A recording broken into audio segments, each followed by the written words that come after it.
Hi friends, welcome to social team பாதி channel. நல்லா இருக்கீங்களா? ரொம்ப நாள் ஆச்சுல்ல இந்த மாதிரி ரோட்டில் வந்துட்டு நின்று உங்ககிட்ட பேசி கிளம்பும்போது ஒரு 10 நிமிஷம் உங்ககிட்ட பேசிட்டு போயிடலாம் அப்படின்னு சொல்லிவிட்டு ஜஸ்ட்டு ஒன்றுமே இல்லை ஃப்ரெண்ட்ஸ். சில விஷயங்கள்லாம் நம்மளை சுற்றி நடக்கிறத பார்க்கும்போது ரொம்ப கஷ்டமாக இருக்குது. அதை பற்றி பேசணும் அப்படின்னு தான் உங்ககிட்ட இருக்கேன். ஆனால் 2-3 நாளைக்கு முன்னாடி என்ன நடந்தது அப்படின்றது உங்கள் எல்லாருக்குமே நல்லா தெரியும். என்ன நடந்தது 3 நாளைக்கு முன்னாடி அப்படின்னு பார்த்தீங்கன்னா, ஒரு ஆணவ கொலை இன்றைக்கி நேற்றுக்கு இல்லைங்க. 2004-5லேருந்தே இது வருஷத்துக்கு ஒன்று. சிலது தெரியுது, சிலது தெரியலை. இது வந்து பார்த்திங்கன்னா ரொம்ப கஷ்டமாக இருக்குது. இதுக்கு முன்னாடி பார்த்திங்கன்னா கோவை ஒரு இன்சிடெண்ட்டு, அம்மாவே வந்து குழந்தைய கொன்னது. அதுக்கு ஒரு 3 நாள் முன்னாடி தான் குன்றத்தூர் ஒரு இன்சிடெண்ட் 7 வருஷத்துக்கு முன்னாடி நடந்தது.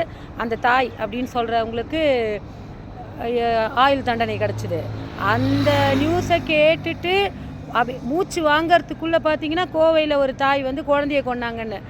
தாய் அப்படின்னா நான் வந்து தாய்நாடு தாய் அப்படிலாம் வந்து சொல்லி கொடுத்துட்ருக்கேன். ஏன் நமக்கு வந்து அதுக்கு வந்து தாய்நாடுன்னு பேர் வந்தது? தாய்நாடுனா நம்ம தாய் அப்படின்றத எப்படி இமேஜின் பண்ணுறோம்? உலகத்திலே சிறந்த உறவு தாயின்னு சொல்கிறோம். ஆனால் தாய் ஏன் இப்படி ஆனாங்கன்னு தெரியல. பயமாக இருக்குது. ஒரு சில பேர் பண்ணுறதை பார்த்து எல்லாரையும் வந்து எடை போட்டுருவாங்களோன்னு. நேற்று நடந்த விஷயங்கள், அதாவது இந்த 3 நாள் விஷயங்கள், அதுவும் நேற்று அந்த குழந்தையோட எடுத்துகிட்டு போகிற அந்த ஃபியூனரல் பார்க்கும்போது அப்படியே ஒரு மாதிரி ஆயிடுச்சு. என்னடா உலகம் இது? நம்மளாம் என்ன மிருகமா? மனுஷங்க தானே நம்மளாம்.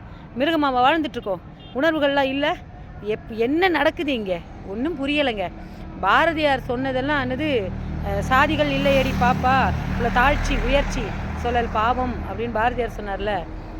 சாதிகள் இல்லையடி பாப்பா குல தாழ்ச்சி உயர்ச்சி சொல்லல் பாவம். எப்போ சொல்லிட்டு போனார் தெரியுமா? கிட்டத்தட்ட ஒரு 80 வருஷத்துக்கு முன்னாடி சொல்லிட்டு போனார். அந்த மனுஷன்லாம் இப்போ இருந்தாருன்னா இந்த பூமியை பார்த்துட்டு ரொம்ப ரொம்ப வருத்தப்படுவார், பரிதாபப்படுவார். வருத்தத்தை தாண்டி பரிதாபப்படுவார்.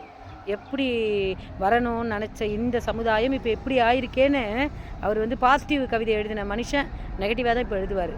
இதை ஒரு பெரிய லாங் வீடியோவாக போடுறேன், பாருங்கள் ஃப்ரெண்ட்ஸ். பாய்.